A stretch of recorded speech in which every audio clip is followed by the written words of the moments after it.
$1.75. I said, how many packs do you smoke a day? He said, oh, 2.5. I said, times 2.5. I said, do you smoke every day? He said, yeah, every day. I said, times every day. I said, how long have you been doing this? He said, oh, 35 years. I said, times 35 equals $50,000. I said, sir, you have spent $50,000 on smoke. You have made your own cloud. You could have bought a brand new Corvette, a couple of Toyotas, Hondas, rollerblades, skateboards. Nope, you decided to buy a cloud instead. And now you are standing here on the street corner with your thumb out asking me for a ride because you couldn't get your cloud started this morning, could you? I said, you really ought to stop and think that through one more time.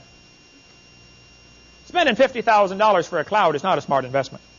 By the way, $50,000 is a drop in the bucket.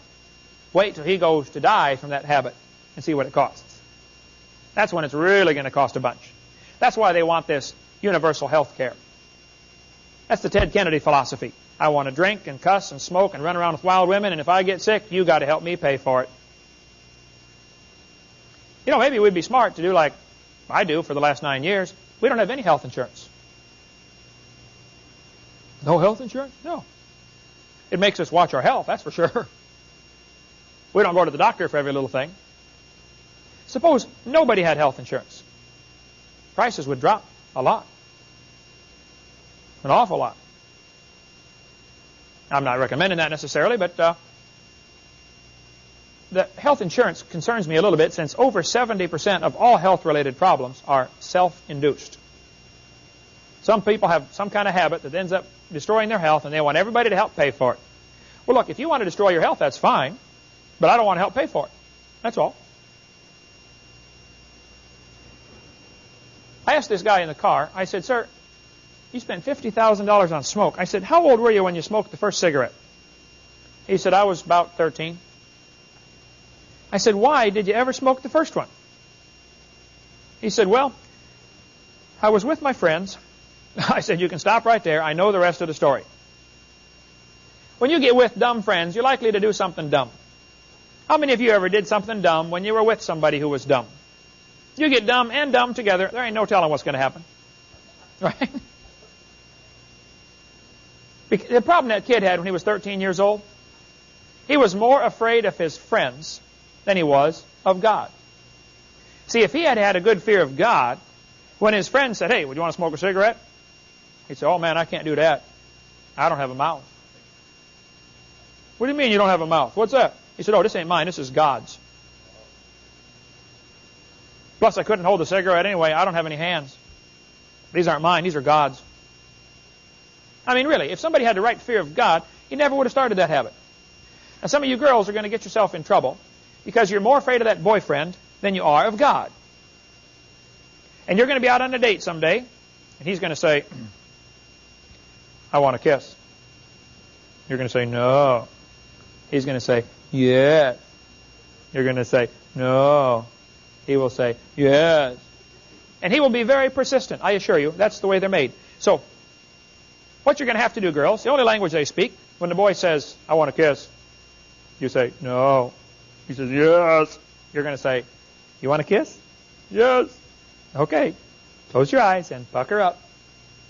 While he's puckered up, take off your shoe. Keep your eyes closed. Rear back. Might as well go way back.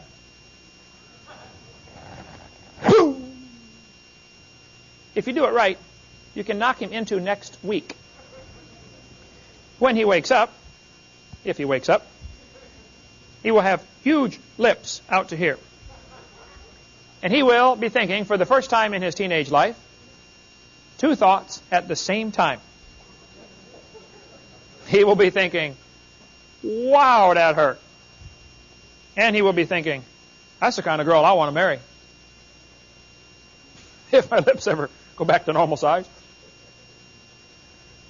See, the problem some of you guys have at work You're afraid to stand up for what's right because you're afraid of your friends. They tell their dirty stories, and you just stand there. You don't just say them necessarily, but you listen. I walked in to buy a tractor for our church one time. This guy that sold the tractors, huge guy, must have been 6'5" or 7, I don't know, he's giant. Weighed probably 350. Huge guy, owned the company. I walked in ready to spend $5,000 to buy a tractor for our church to mow the grass. And he was on the phone talking to somebody, and he was cussing and screaming and using God's name in vain, and slammed the phone down. Turned around, there I was standing at the counter. Check in hand. He'd been cussing up a blue streak, you know. I said, Bill, I don't appreciate you using my Lord's name in vain. I came in here to spend money at your business, and here you are cussing my God, who I love, and try to serve. He walked over to the counter, looked down at me. There I was, standing under this giant of a guy. He said, thanks for telling me. He said, I didn't realize it was getting that bad. It's getting bad, isn't it? I said, yeah, Bill, it's real bad. Now, you ought to give your heart to the Lord and get saved. Let Him start cleaning that mess up you got in there. See, the problem some of you guys have, you're more afraid of your friends than you are of God. If we had a bunch of Christians in this country that feared God above all else, we could make a radical change. Our job is to do what's right. God's job is to worry about the details. You just do what's right. I stop people when I see them drinking and driving. I say, if you get in that car with that can of beer open, I am going to call the police and turn you in. And I get threatened and yelled at and cussed and everything else, and I say, look, you can say anything you want. I'm just telling you, I have to drive on this road, my kids drive on this road, and before I let you run over one of my kids, I am going to report you to the police and have you arrested.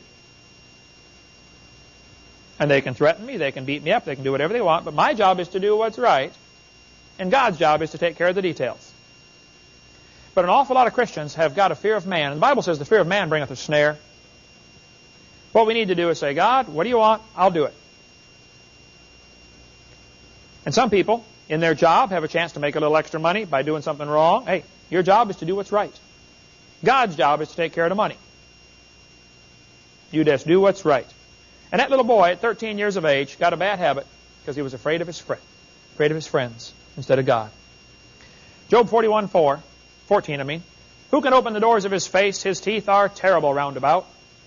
You know, some reference Bibles say this thing is a whale or a whirlpool. Whirlpools don't have teeth. Check it out. You'll see.